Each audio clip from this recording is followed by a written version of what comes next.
very good afternoon. You're watching NewsX and I'm Shivani Singh.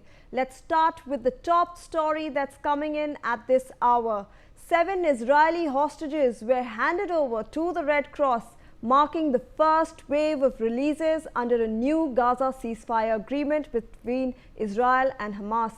They will be returning home after 2 years of deadly war.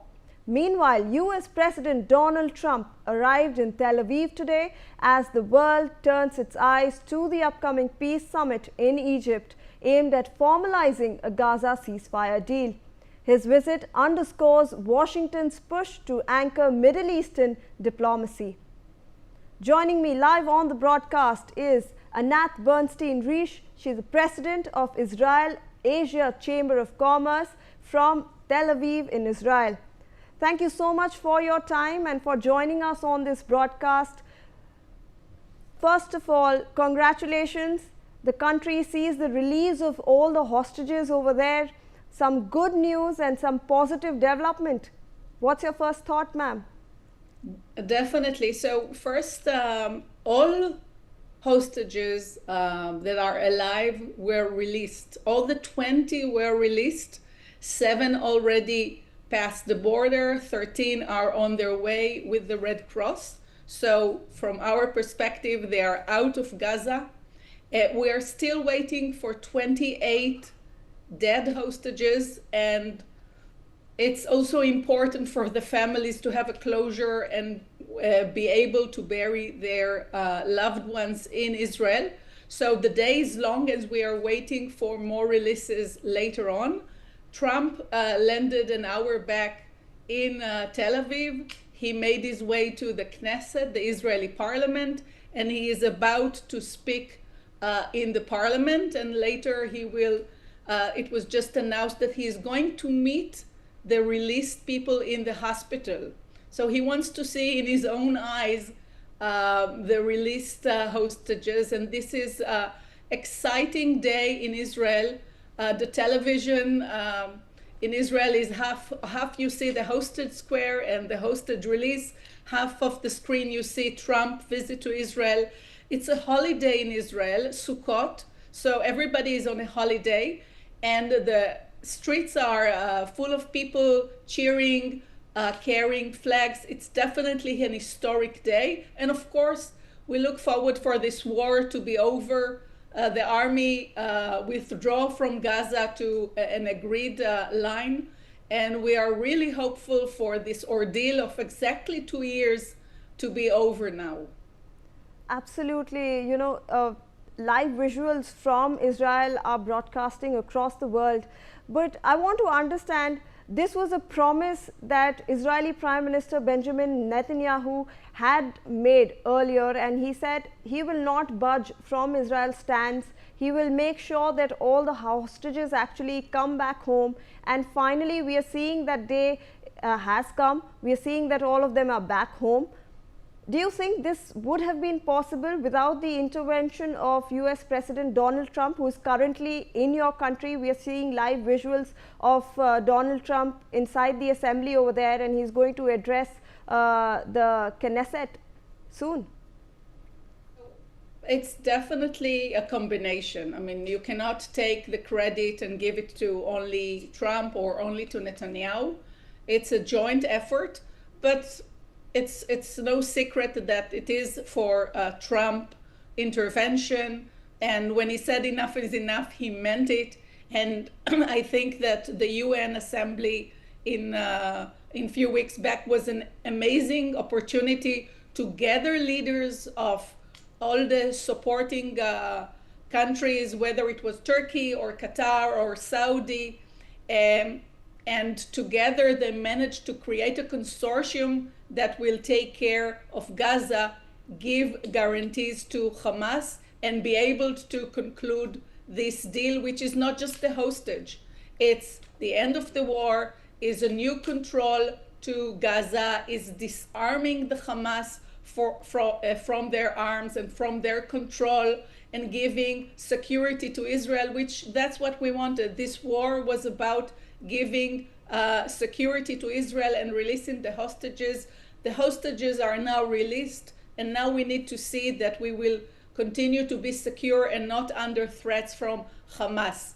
And so if this happens, it's really a new era to the Middle East, because then the Abraham Accord will continue, and beyond Bahrain and the UAE, we look forward to having peace also with Saudi and other countries. So I'm a very optimistic person, and I truly hope that Trump will take it to the next level and fulfill the full stages of this pact that they've signed. Absolutely. Ma'am, I'll ask you to stay on with us, please, as we bring in some breaking inputs on this story. The International Committee of the Red Cross has confirmed that Hamas has released the second batch of hostages who were captured during the deadly October 7 terror attack in 2023. Earlier in the day, the terror group handed over 7 hostages who are now on their way home. In the second batch, it released the remaining 13 hostages from the list of 20 named earlier. This now means that there are no living hostages currently held captive by the Hamas. My colleague Brian Thomas is with us to provide us some more updates on this story. Brian, we are now seeing that the remaining 13 hostages have also been released to the Red Cross. They will in fact then be handed over to the Israeli authorities. What more are you getting us on this story?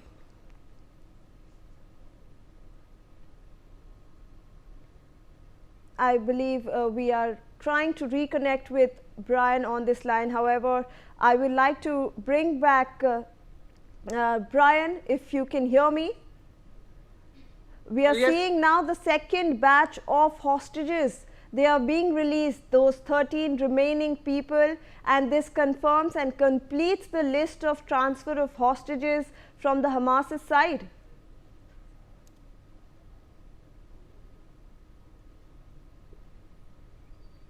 All right, Brian. Am I audible? Yes. Yes, yes, you are audible. Yes, clearly as of now, this is definitely a very important day for Israel itself, and the first stash was released, where 7 hostages were released, was the first stash, and now 13 more hostages are being released itself. There have been many hostages who have been, taken by Hamas itself, and even just a while back, even the US president reached Israel itself, and clearly this is a moment for joy. We have been speaking exclusively to the Israeli counterparts, Israeli people here. We've been interviewing them.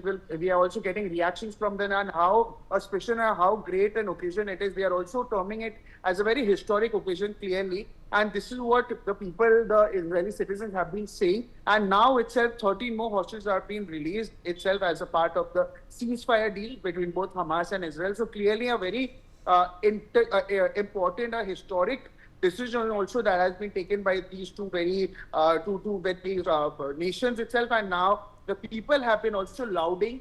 People have been, thousands of people have been there. They are sharing their joyous moment in this very occasion, and how fruitful this is becoming for the hostages who have been, staying away from the families. They are also meeting their families. They are, interacting with their families, and that is one emotional visuals have been coming on our feed itself. We are also airing them, and how emotional it is becoming for the entire family, the counterpart itself.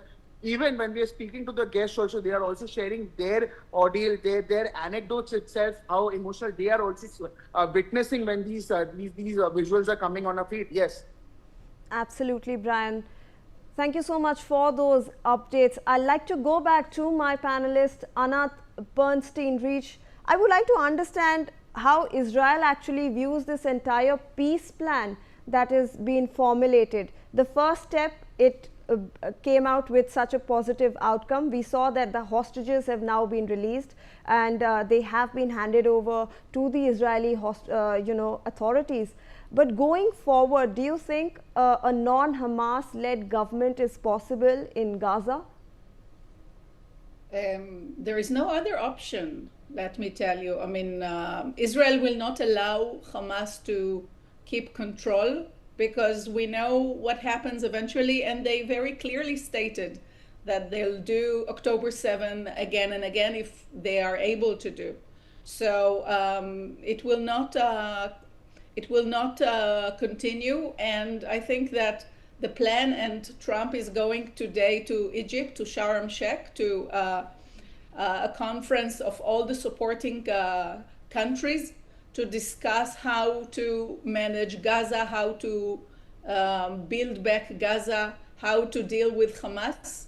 Hamas is sponsored by Turkey, by Qatar, and since Turkey and Qatar are involved and they have vested interest to make this deal going, Hamas will have to listen to their sponsors. They will not get funding anymore from those countries, and I hope that many other countries will stop sponsoring Hamas, because they think that they sponsor aid and food, but eventually they sponsored ammunition.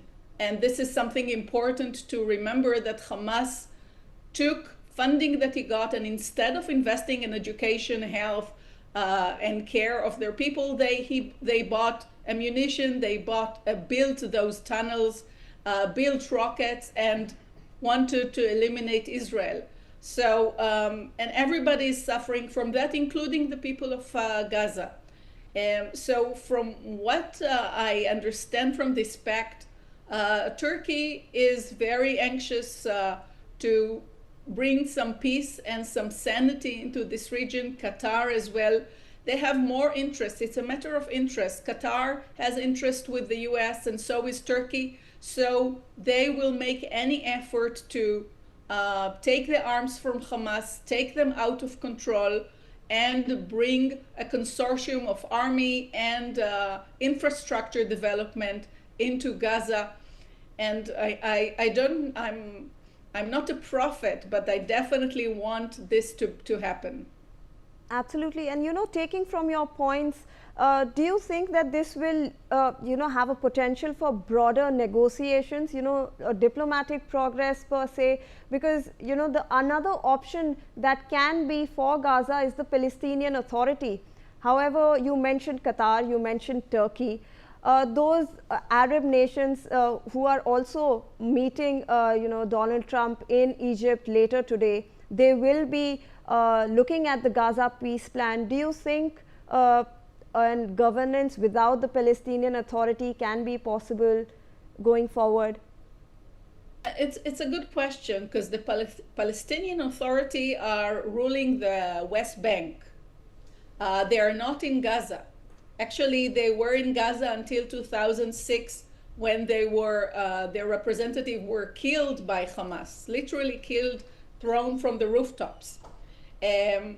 So I don't know how the Gazan people will react to the Palestinian authorities. Those are two separate populations. We club it as one, but over the years they are separated.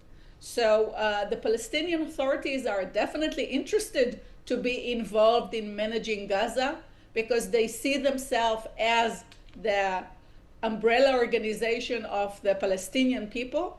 And maybe it will be good for them to be involved in certain administrative management. When it has to do with management that carries guns, that's another question, and we hope that soldiers from the UN, from other countries, will come and keep the stability of Gaza.